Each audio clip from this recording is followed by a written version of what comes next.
It began just after midnight, when the world was supposed to be at rest. The village had gone quiet, every lamp out, every door bolted. Even the wind seemed to sleep. That's when I heard the first noise, sharp, frantic banging from the goat pen just beyond the back shed. At first, I thought it might be a fox or a wild dog, something ordinary. But the noise didn't match the usual sounds of a predator creeping in. This was chaos. Hooves slamming against wood, a chorus of panicked bleating that rose like a warning bell into the night air. I sat up in bed, listening, heart already beating faster than it should. The goats never acted like that. They were sturdy animals, calm even during storms. But tonight, they sounded like they were being hunted. Not just attacked, but stalked.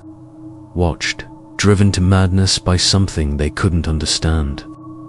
I threw on my coat and stepped outside, the cold night air meeting me with a sudden sharpness, like it wanted to keep me inside. That's when the other animals joined in. From across the yard, the cows began to moan, a deep, trembling sound, not pain exactly, but confusion. Terror, the kind of sound that reaches into you and unsettles something old in your bones. It wasn't just noise, it was communication, a signal. Something was wrong, and all the animals knew it. I could hear hooves shifting in their stalls, kicking at walls, scraping the floor. Then came the chickens, squawking, flapping, feathers crashing against their wire enclosure. They weren't trying to flee. They were trying to get away from something none of them could see. Something in the air, something watching. It felt like the whole barnyard had turned into one single, living alarm. Every animal was screaming the same message, in their own desperate voice: danger. I took one step forward and nearly tripped over my dog. He was pressed flat against the porch floor, body trembling, eyes wide and fixed on the darkness beyond the fence. His tail wasn't wagging. It was tucked so tightly between his legs, I almost didn't see it. And he didn't bark. He didn't even growl. He just let out the softest whimper I'd ever heard from him. So low, so broken, it felt like a plea. Not to me, to whatever was out there. It was the silence in between the cries that made it worse. The moments when the goats or cows paused, just for a second, and I could hear nothing. No insects, no wind, no rustling of leaves, just a void. Deep and endless, like the earth itself was holding its breath. That kind of silence doesn't feel natural. It feels designed, like something is absorbing the sound, pulling it into itself so it can move undetected. I stood there, too afraid to take another step, too afraid to go back inside. My hands were shaking. The lantern in my grip flickered, the flame stuttering even though there was no breeze. I could still hear the animals thrashing, calling, warning.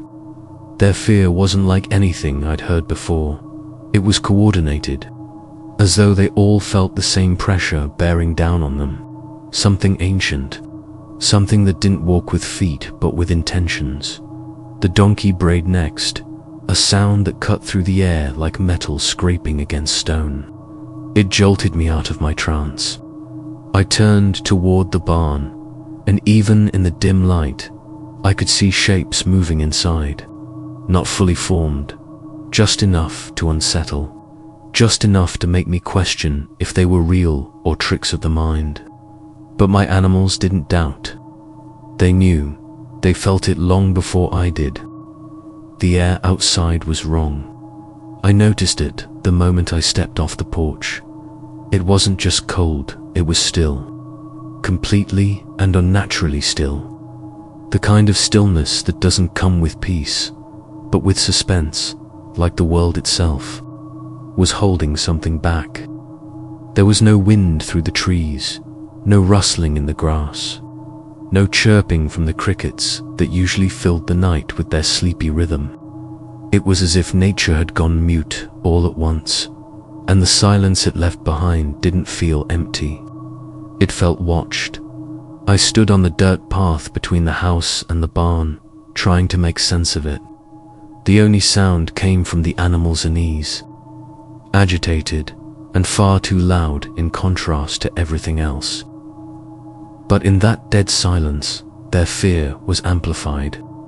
The thudding hooves, the panicked bleats, the low, distressed moans from the cattle. It echoed strangely in the open air, as if the sound had nowhere to go. It didn't bounce or fade. It just hung there, pressing down like a weight. Then came the dogs. We kept 2 shepherd dogs at the edge of the property, strong and loyal animals that never failed to patrol the land. They were raised to defend. But that night, they weren't barking. They weren't even moving. I found one of them curled beneath the porch stairs, ears pinned flat against its skull, chest heaving in shallow breaths. His eyes were locked on the trees near the barn, completely fixated, as if something out there had frozen him in place. I called his name twice, but he didn't react. His body trembled with every breath, but his gaze never shifted. It was like he was caught in something I couldn't see. The other dog I didn't find until later, crouched behind the woodpile, low to the ground and eyes wild. Both of them, usually proud protectors of the farm, were reduced to nothing but trembling shapes, trying to disappear into the earth. They didn't growl, they didn't whine, they just submitted. Like whatever they sensed, they knew they couldn't fight. I started to feel it myself. A tightening in the air, like invisible pressure building around my head and chest. Not enough to choke, but enough to make each breath feel slightly wrong. My ears rang faintly, not from sound, but from absence. The longer I stood there, the more the silence became unbearable. It wasn't just quiet, it was hostile. It wanted to be noticed. The lantern in my hand flickered. The flames stuttered, dimmed, then flared again. There was no wind, no movement to blame, yet the light acted as if something had brushed against it, disturbed its rhythm. I lifted it higher, trying to scan the yard, but the light seemed weaker than usual. It barely stretched a few feet ahead, and the shadows beyond it looked thicker than they should have. They clung to the trees, to the fence posts, to the corners of the barn, like they were hiding something they didn't want me to see. I called out once, just into the dark, not expecting an answer, just trying to break the pressure. My voice came out smaller than I meant it to. It sounded wrong, too loud in the silence. It felt like it didn't belong in that moment, like speaking had offended whatever was out there. I felt ridiculous. More than that, I felt heard, as if something beyond the reach of the light had turned toward me, noticed me. I didn't see anything, but I felt it. That uncanny sense of being stared at when you're alone. The feeling you get when something stands just beyond the edge of your vision. My skin crawled. My body didn't want to move forward. Every instinct told me to back away slowly, to stay in the light, to not turn my back to the dark. And yet, the animals were still making noise, still in distress, so I kept walking, with that unnatural silence all around me like a net tightening with every step. I was halfway across the yard when I heard it. A long, low creak, wooden, familiar, but wrong. It wasn't the sound of a door swinging open in the wind. There was no wind. It was too slow, deliberate. The old barn door, which I had latched myself earlier that evening, was opening on its own. I stopped dead in my tracks and held the lantern higher, angling it toward the barn entrance. The light flickered nervously, barely cutting through the thick dark. and then I saw it just a sliver. The heavy wooden door, once shut tight, now hung open by an inch, just enough to show the blackness inside. I knew that door. It had to be lifted and pulled just right to open. It didn't swing freely. The hinges stuck. There was no way it had simply loosened in the night. I felt a chill move down my back, slow and mechanical, like a single cold finger tracing my spine. That barn hadn't been opened since earlier that afternoon, when I fed the horses and checked the tools. No one had gone in since. No one should have. I moved a little closer, and that's when the sound came again, dragging, slow and uneven, like something heavy was being pulled across the barn floor, scraping over the wooden boards, not in haste, not like an animal caught in wire or panicking. It was rhythmic, too steady. It didn't sound like it came from hooves or paws. It sounded like a body. The dragging stopped suddenly, then nothing, no footsteps, no scurrying, no breath, just absolute silence, thick and waiting. My animals had gone quiet too, not out of calm, but from dread. Even the goats had stilled, their cries cut short, as if they didn't dare make another sound. Something had shifted. The fear hadn't left it, had changed shape. I took another step toward the barn, and the floorboards inside creaked again. This time, it wasn't dragging, it was weight.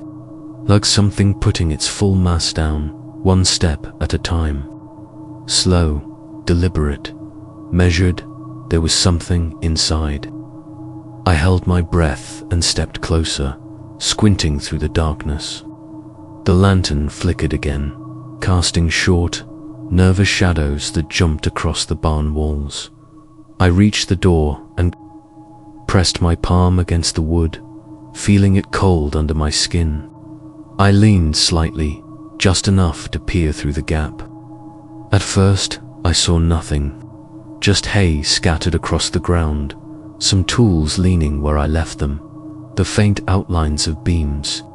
But then, in the furthest corner, where even the lantern's reach barely touched, I saw movement. Not fast, not sharp, just a subtle shifting of shape, like something exhaling. The horses were silent, too silent. One of them stood at the far end of its stall, pressed back as far as it could go, eyes wide and glassy. It didn't blink, didn't move. Its muscles were trembling beneath its skin, like it was being held there not by force, but by fear. The other horse was turned completely around, head down, refusing to look in the direction of the center of the barn. Animals don't fake fear. They feel what they feel, and they were terrified. Another sound, this one closer. A soft, scraping noise along the barn floor, like nails, maybe, or claws. But they didn't tap or clatter. They glided, like they were being dragged slowly behind something. I couldn't bring myself to open the door further. The air had changed. It wasn't just cold, it was thick, like it didn't want me in there, like the barn itself had become part of the thing inside it. The wood, the hay, the tools, all of it, complicit in hiding whatever had just stepped into my world. I didn't see anything at first, just shadows, stretched and twitching across the ground like spilled ink. But I felt it. That sensation you get when you know someone is watching you, even if there's no one in sight. It wasn't a vague discomfort. It was sharp, precise, like something had focused directly on me, eyes fixed just behind my skull. I stood at the edge of the barn door, barely daring to breathe. And even though there wasn't a sound in the air, not from the animals, not from the wind, I knew I wasn't alone. My body reacted before my mind did. My skin went tight. The hair on my arms stood up. Every instinct in me screamed to step back, to run, to hide, but my feet stayed planted. It was like I was rooted in place, as if moving would draw attention to me in a way I couldn't afford. There was a change in the temperature, subtle but unmistakable. The kind of cold that doesn't just touch your skin, it sinks beneath. It crawling up through your bones. A wet, unnatural cold that had no business being there on a dry night. Then I felt breath, not the kind the wind makes, and not my own. It came from behind me, low and cold and too close. I heard nothing, but I felt the exhale right against my neck. A sudden rush of icy air, slow and deliberate, as though something had crept up behind me and was standing so close that if I had turned around, my face would have brushed against its chest. I froze, my entire body locked in that terrible moment. There was nothing to see, nothing to hear, just that awful breath and the weight of unseen eyes bearing down on me like iron. I wanted to turn around, to confront whatever it was, but my muscles refused. My heart was slamming against my ribs. My fingers gripped the lantern handle so tightly that I couldn't feel them anymore. Still, the breath came again, one long, cold draw of air against my skin. Then it was gone. The air behind me was empty. Or maybe it was pretending to be. I forced myself to move, just an inch, stepping slightly to the side. That's when the pressure shifted. Whatever was there didn't move in response. It didn't scurry or run. It didn't make a sound. But I knew it was still there. I could feel it, the way you feel a thunderstorm building in the sky before the first crack of lightning. Something immense, something intelligent, something wrong was standing just outside the bounds of my vision. The barn remained still, yet the walls seemed to lean inward, as if the structure itself was listening. I held the lantern higher, trying to pierce the shadows, but the light sputtered and dimmed again, weak and unwilling. It was like the flame knew better than I did. Every part of the night seemed to bend around the presence. There was no outline, no shape, just pressure and dread. I backed up slowly, careful not to turn my back. My breaths were shallow now, nearly silent. My eyes darted left and right, straining for any sign, but the dark held everything too tightly. It didn't want to give anything away, and yet the sensation persisted, something unseen hovering near me, watching, aware of every twitch of my muscles. I could still feel where that breath had touched me, like ice water on my neck, refusing to evaporate. It had left a trace, a mark I couldn't see but felt deep under the skin. It hadn't needed to speak. The message was already clear. The first thing I noticed when the sun finally began to rise wasn't the relief of light. It was the ground. The earth near the barn, where I had stood just hours before, had changed. At first glance, it looked like nothing more than disturbed soil, but as I stepped closer, the details began to take shape. Imprints, not footprints in the normal sense. They were too large, too deep, and too warped to belong to anything I'd ever seen walk on 4 legs or 2. They were vaguely hoof-like, but twisted, split unevenly, as if the creature that made them wasn't born on this land, as if the soil had resisted its presence and burned under the weight of it. I crouched down and touched the edge of one of the prints. The dirt was scorched, the center of the mark hardened like it had been exposed to intense heat. Around the edges, the soil remained loose and soft, completely untouched by fire. That kind of precise burn made no sense. There had been no lightning, no torches, no sign of a blaze. And yet, here were these marks shaped like hooves, but jagged, unnatural, and deeply etched into the earth like scars. I followed the trail, each step revealing another imprint, spaced irregularly, like whatever had left them moved in a way that didn't follow the rules of how animals step. Sometimes they were close together, other times stretched far apart. A few even turned sideways, like something had pivoted or shifted its entire weight without lifting its legs. My own steps grew slower. Every mark led toward the barn, but they didn't stop there. They circled it. Not once, several times. The trail wrapped around the structure like a noose. And then, strangely, they stopped completely. No final step. No retreat. No vanishing line into the distance. Just nothing, as if the thing had sunk into the ground or vanished into thin air. Inside the barn, I found more signs. Not just the unease from the animals or the leftover scent of dread still hanging. In the air, symbols, carved into the wooden beams, thin and deliberate. They hadn't been there before. I would have seen them straight lines intersecting at impossible angles, circles nested within each other, marks so clean they looked burned in, not scratched. They were small, hidden in corners, under the lip of troughs, along the insides of doors, as if placed there with purpose. As if someone or something wanted them to remain unseen unless you knew where to look. I ran my fingers over one of them. The wood was charred to the touch, not freshly so, but not old either, still warm at the edges. And when I listened closely, when I held my breath and leaned in, the silence around those symbols deepened. It wasn't just quiet, it was draining. Like the marks themselves were drawing in the sound around them, feeding on it. The more I looked, the more I found, etched into surfaces that should have been out of reach for any normal hand or tool. Some of them were near the rafters, burned into beams 12 feet above the ground.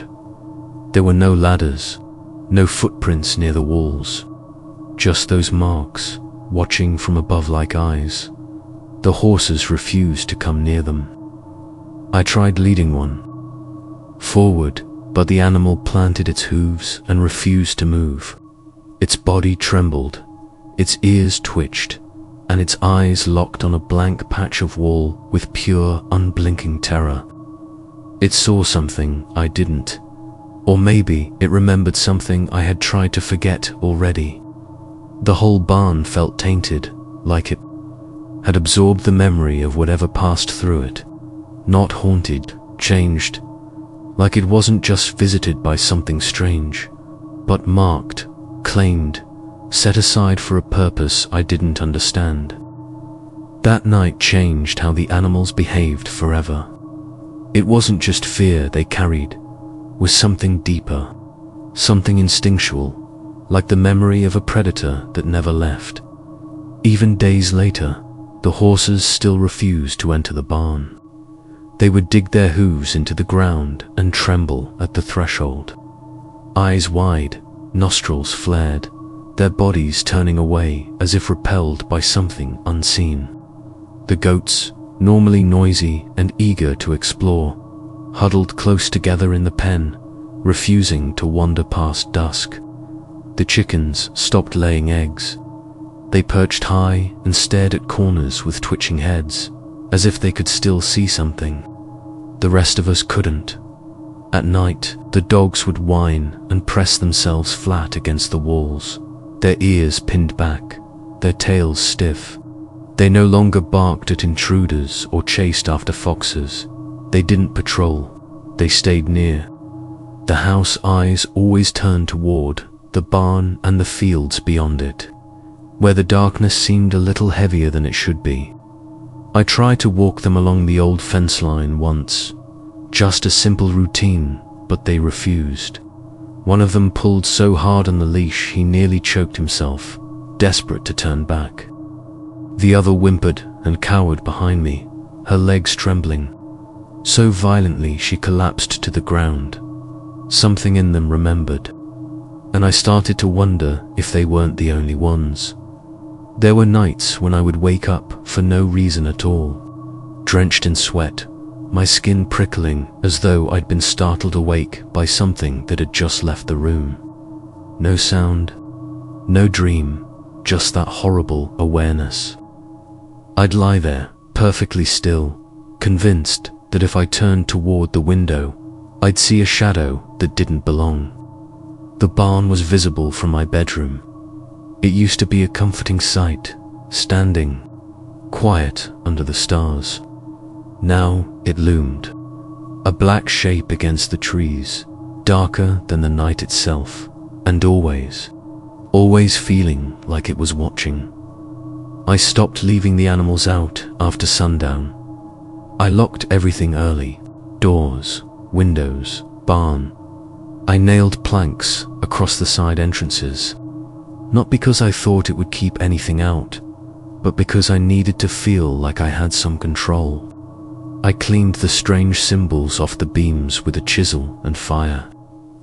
But even as the marks faded, the air inside the barn remained the same, heavy, humming, waiting. The animals knew it. I knew it. The land itself seemed to know it.